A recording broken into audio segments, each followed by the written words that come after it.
and welcome to the Sportscast. June 29th, 2018, the World Cup.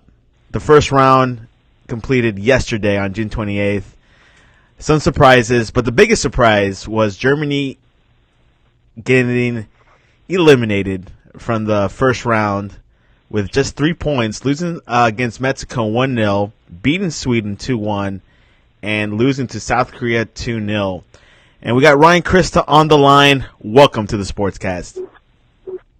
Thank you, Santiago. Glad to be here talking a little soccer, maybe a little basketball. So glad to be here on a Friday.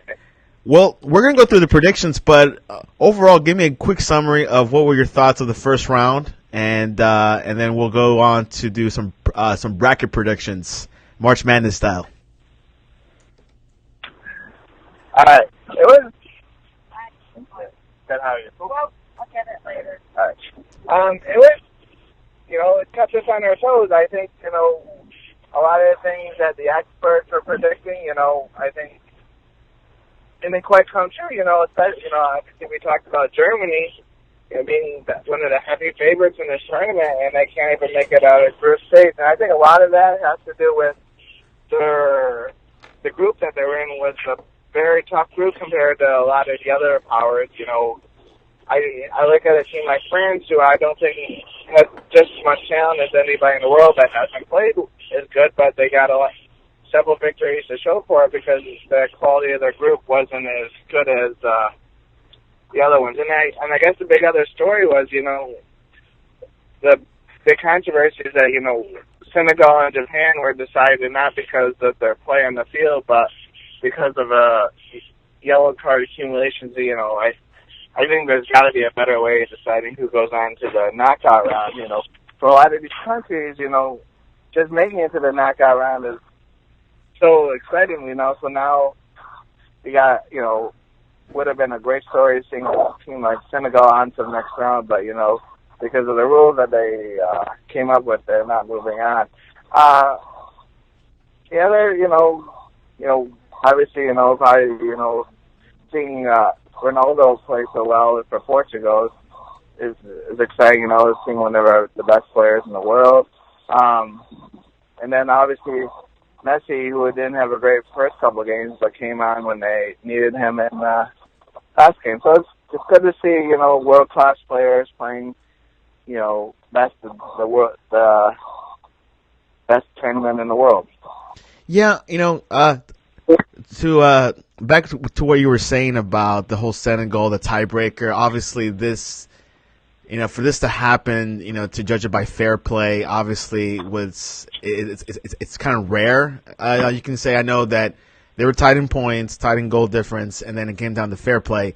There was discussion of how to do it. There's probably had to be some talk to it. There are people saying, maybe give, the person with the most corners, but then players will purposely, get more corners, which is good for them, but it's tough to say, but it's a rarity. I mean, this is usually his goal difference is decided by going deeper to a third option where it's fair play.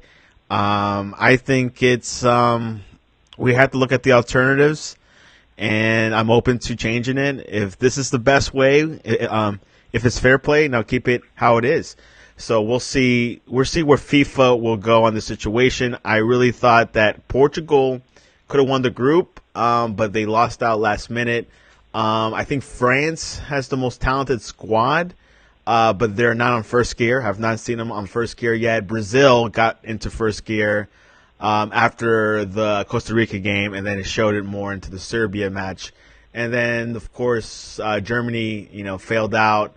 I think depending on the old squad was not a good thing. Sami Khedira and there's one more player. Well, they should have took Sané. For Man City, obviously, that'd be a huge debate. I think Lowe should go. He's been there for 12 years. I think they need, something fresh. When a coach should start using their old players, it's a red flag. England and Belgium. I think Belgium is the top favorite. Croatia is also my top favorite. But we'll see if they pan out and live up to the big moments.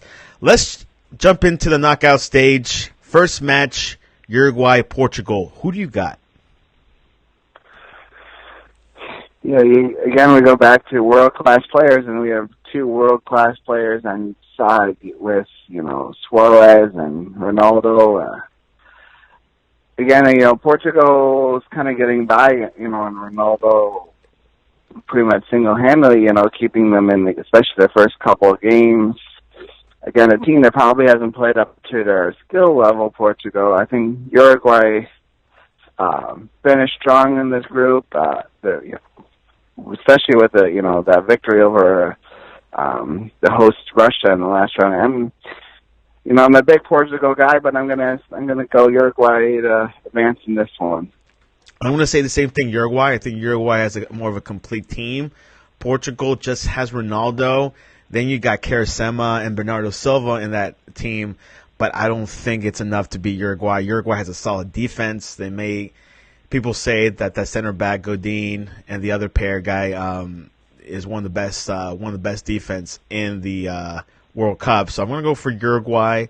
They might scrape through. It might be a 2-1, maybe 1-0, but I think maybe 2-0, 3-1, or we'll see what happens.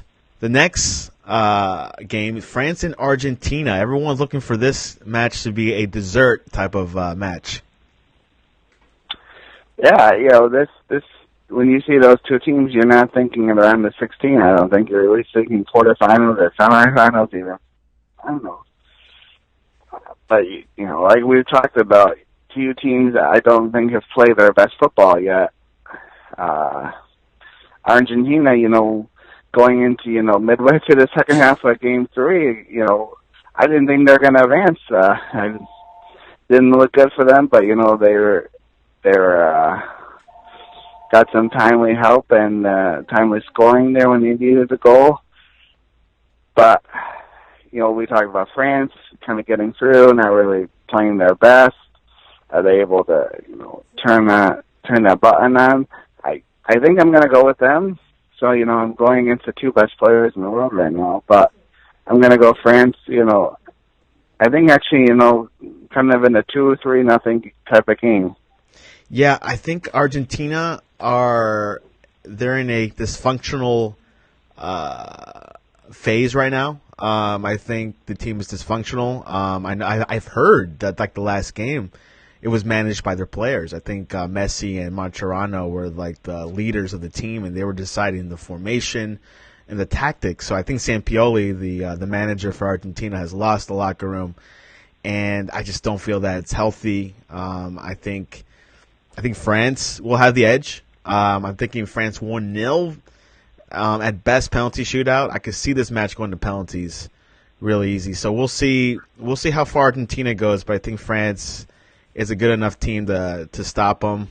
Not saying that Argentina should be stopped. I'd like to see Messi win a World Cup, but it's just, Argentina is not in good shape, and the federation itself has never been in good shape for the past couple of years. So I think France, this is France's moment to live it, and we'll see if Pogba's the key component here. If France has to win, this year, Pogba has to step it up, which he did in the group stage. Next one, Brazil, Mexico. Interesting history. People will probably think, okay, automatically Brazil's going to win it. Mexico has given trouble for Brazil, but Brazil is on first gear, so I think Brazil will have the edge. What do you think? Yeah, again, Mexico right high. They get that nice victory against Germany.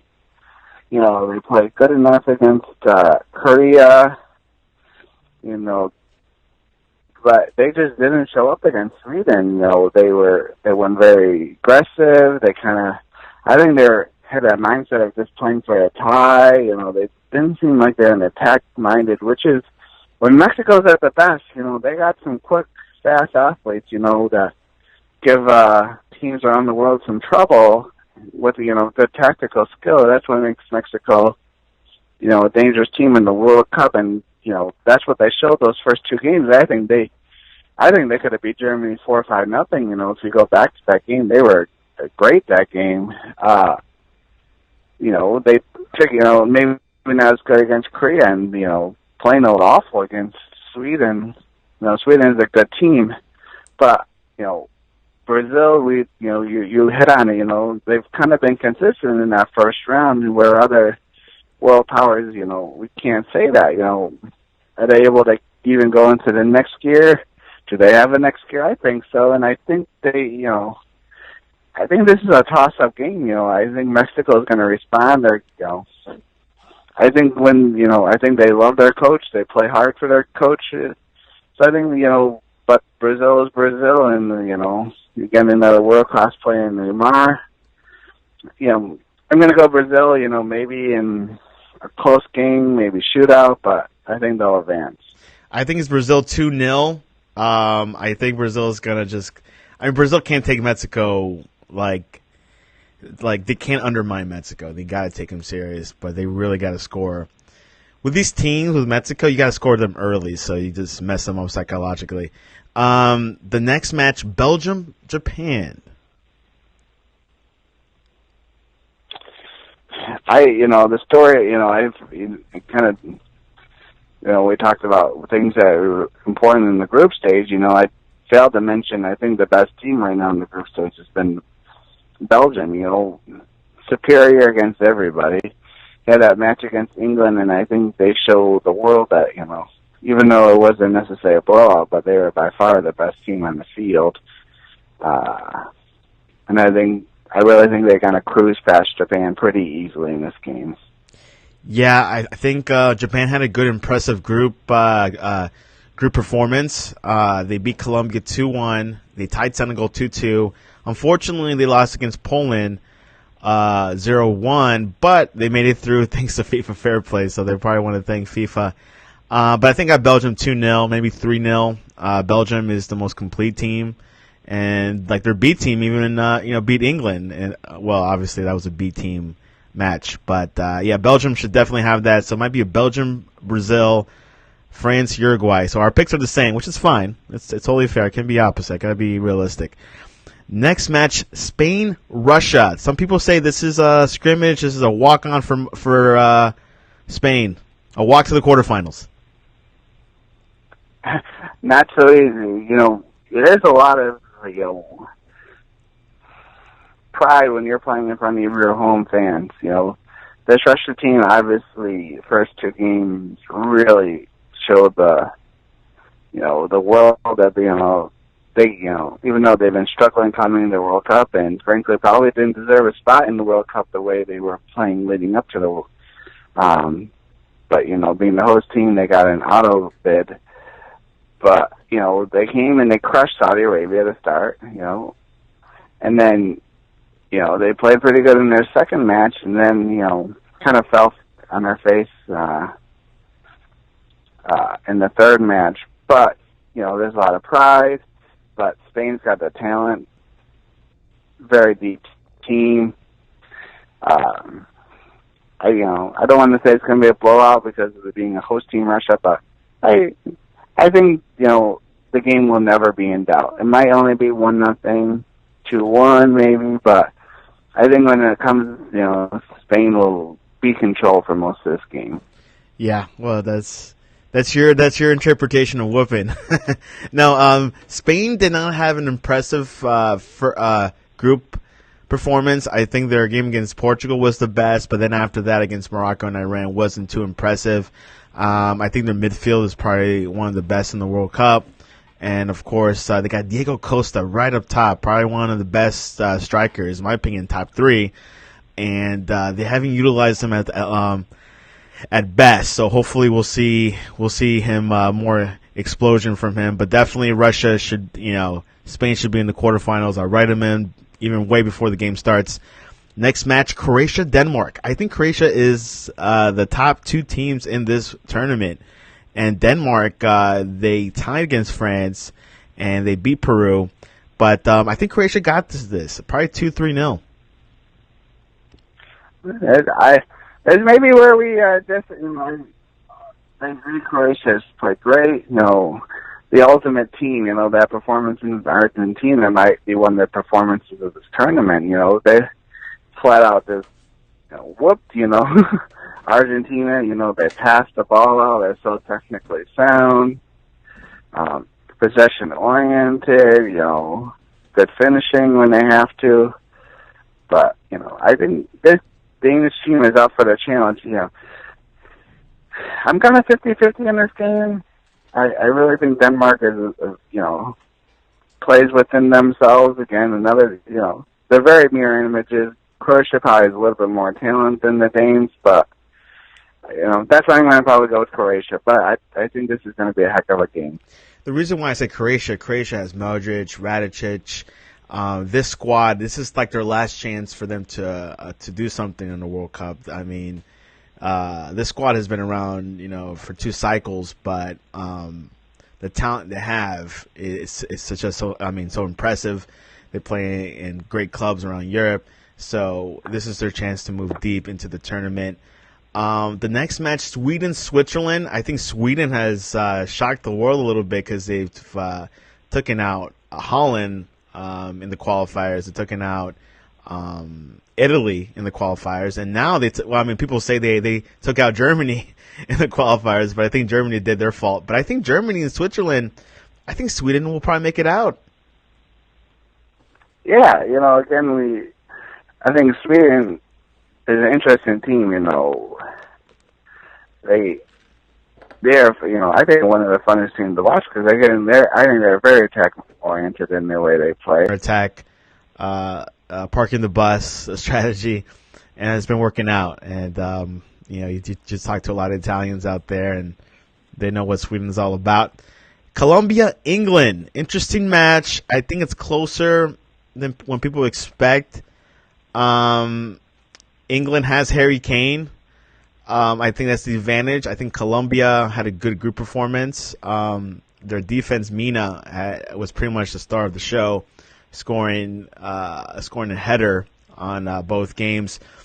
He is probably the dangerous weapon. And James, he actually came out. James came out injured against Senegal, so we don't know if he'll be healthy. But I think Colombia will be okay without him. I think having Quintero in the midfield really helps out a lot. Colombia, he's a good playmaker, maybe as good as James, in my opinion.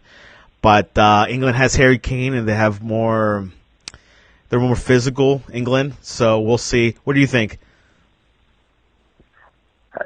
Santiago, being a Colombian, what do you think about Falco? Do you think he's going to be a major factor in this game? Yeah, he had a good second game performance. The third and the first one was not that hot. He's key, he has to show up. I think he's going to have to have a major, I think we've all kind of ruled out James Rodriguez for this game. And probably, I think, unless they can really advance, I think he's probably out for this rest of the tournament, which is a shame because you always like to see the best players playing, especially in this knockout round. But you said they do have playmakers, and that's true. But I think, when you come to goals, Falco is, going to be a factor in this game. But, you said England is, when they're on, this team is fun to watch. They got a young coach. They play with kind of that young enthusiasm on the field. I'm a big fan of this 3-5-2. They're playing defense when the press way up. Forcing teams into mistakes in their own end. Are they vulnerable in the back? I think very much so. So I think this is definitely a game. There might not be a lot of scoring, but I think it'll be end-to-end. But I do think, when it comes to proven goal scorers and quality of play, England definitely has the advantage. The English people, they definitely want this. I think the pressure from the homeland will be a lot on this team, but I think they will reach advance to this next round and beat Colombia. Yeah, I really do think England. This England squad is better than the last 2 World Cups. And the biggest difference, I see this the biggest difference with this team, they have Harry Kane, they have a striker. They have, the last 2 World Cups didn't have good strikers. Harry Kane makes a difference. No, I think for a long time they've been, Wayne Rooney is Wayne Rooney. He's one of the best players to ever put on an English uniform, but it's kind of that mentality of keeping a guy too long on the national team, kind of wore out his welcome, and then you kind of pressured to play guys even when they're older. But when you bring in a new coach, you got a lot of young players. They just play with fearless. They're fun to watch. Obviously having Harry Kane, one of the best players in the world, doesn't hurt either. But they just move and they pass well. I think that's one of the funnest teams that I've enjoyed watching in the tournament, and especially the first two games. And we talked about the third game against Belgium, where it would have been fun if they both teams played their best players. But you gotta understand this is the important games that are in the next games. So you got England going to the next round. Yeah. Yeah, I'm gonna have to. I mean, Colombia could beat England. Don't get me wrong, but I think England with Harry Kane, he has the edge. So we'll see what happens. Back to sports news. We talked. We agree a lot of this, but I think there's definitely favorites in every game, which is just should be. When you get to round of 16, because there's probably only 4 teams that legitimately probably could win this tournament.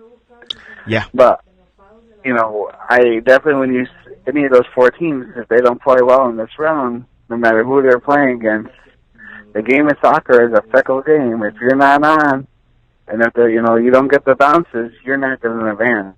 And that's what makes these games so exciting to watch. Yeah, it should be a very interesting match. Might be the closest one. One of the closest ones in the round of 16. World Cup 2018 Russia is going tomorrow. The first game, Uruguay versus Portugal, and France Argentina should be a good first day of round of 16. Now switching to NBA. Rumors are saying that LeBron might be going to the Lakers, and possibly Kawhi Leonard, and maybe Paul George. Do you believe those rumors?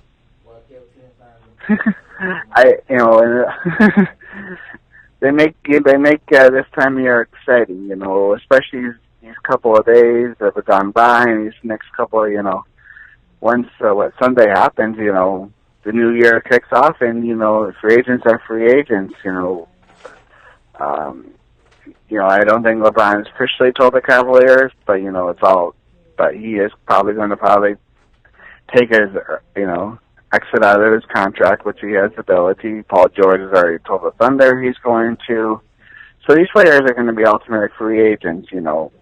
They are the and then Kawhi Leonard, where is he going to end up? Are the Spurs just going to hold on to it?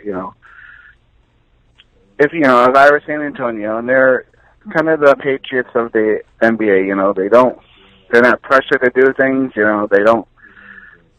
not going to accommodate players, because they're unhappy, so they want to move, so they're going to do what's in the best interest of the Spurs. To me, if you got a best player, you don't want to put them in somewhere in your conference. It's going to hurt you. You want to send them to the other side. So ultimately, I do think they would prefer sending them to the Eastern Conference, and the team on that side of the conference you're hearing a lot from is Celtics. But, if the Lakers are going to give them the house, there's Ingram, Ball, Kuzma. If they send those players and maybe a top pick, unprotected pick, the Spurs might have no choice but to send Leonard to the Lakers. But, Leonard has developed into one of the best players in this league. No. There are some health concerns. We don't know how healthy that quad is. We've seen him only play a couple of times this last year. But, he's definitely one of the top 5 players in the world. Even if any of those players are going to be good players for the Lakers, but I don't think anybody expects Lonzo Ball or Brandon Ingram to be, a top 5 player in the league in the, several years to come. So, that's what makes these trades never really fully even. But, free agency really doesn't start until we see where LeBron James goes. And then once you got that big domino, everything else kind of falls into place. If LeBron does want to go to the Lakers, that's just, why do you think he wants to go so, there? I think in his heart, he's very divided. We've known him to be very loyal to Cleveland, but all he really told to Cleveland is that he wanted to bring them a championship, which he fulfilled. But does he really want to break their hearts twice? He's much older, a little bit, he's not about the show and the glamour, so he's not going to have this big TV show. I think he'll do something small, if he does go Lakers, it'll just be kind of nothing to show the city of Cleveland up. They've been loyal back to him, they're desperately wanting him to stay, but in the end, he wants to do what's best for him and his family and making them happy. So I'm 50-50, where he goes. Because I think right now, all signs pointing to Cavs or Lakers.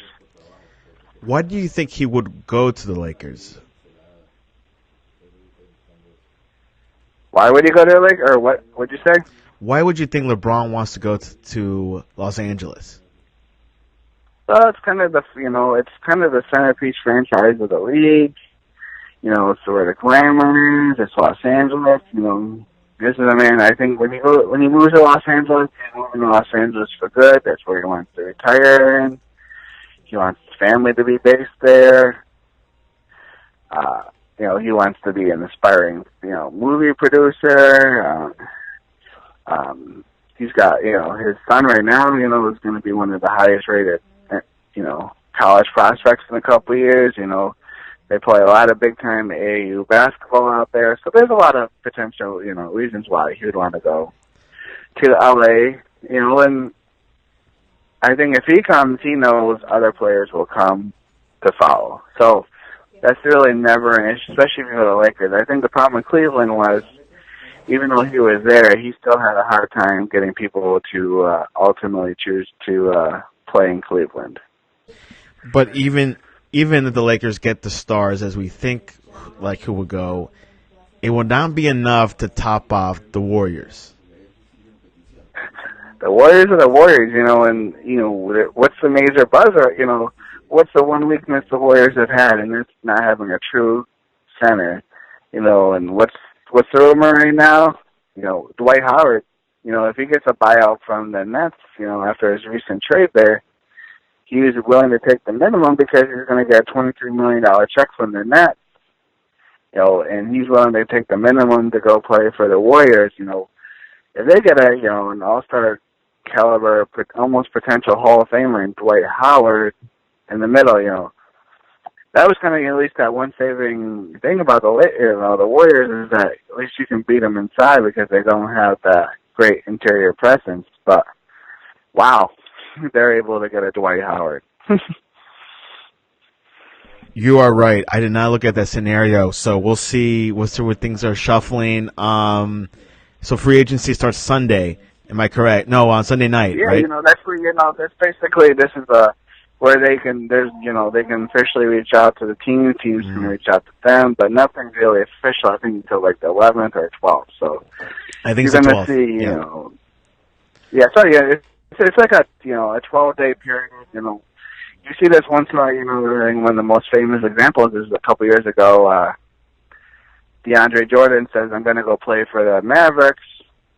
Agrees to a contract, but nothing's in stone until this 12-day period's over, and that time the Clippers are able to convince him not to sign the Mavericks, and signs back with Clippers, which is ironic. I say that because I think, ultimately this year in the off season, either in a sign and trade or just free agency, the Mavericks will end up with DeAndre Jordan. A Dallas Mavericks fan yourself, Ryan Christa, thanks for sharing the latest on the NBA free agency off-season summer. You're as good as Waj from ESPN.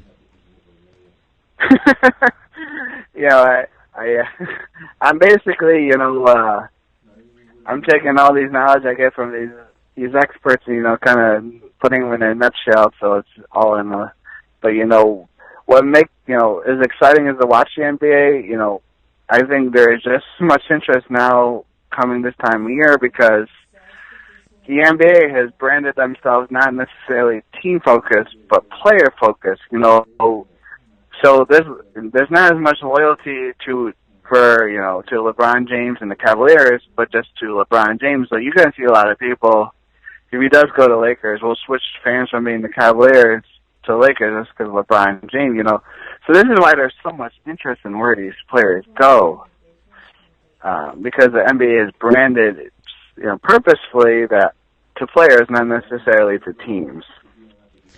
And there you have it. We'll find out this weekend, and hopefully Ryan will come back to talk about what happened. Yeah, I'm 50-50. I think he doesn't want to do it to the Cavaliers fans. They're loyal to the organization. Let's try their best to put a winning product. But again, it's hard to land those star free agents to Cleveland. So they're doing all the wheels and dealing in trades, and that's just, those are hit or miss when you do these massive trades like they did this season. But there's a lot to talk. The point, LeBron James isn't going to make a quick decision if he learned anything from his last two free agencies. That he's going to wait, a week to 2 weeks before he makes his decision.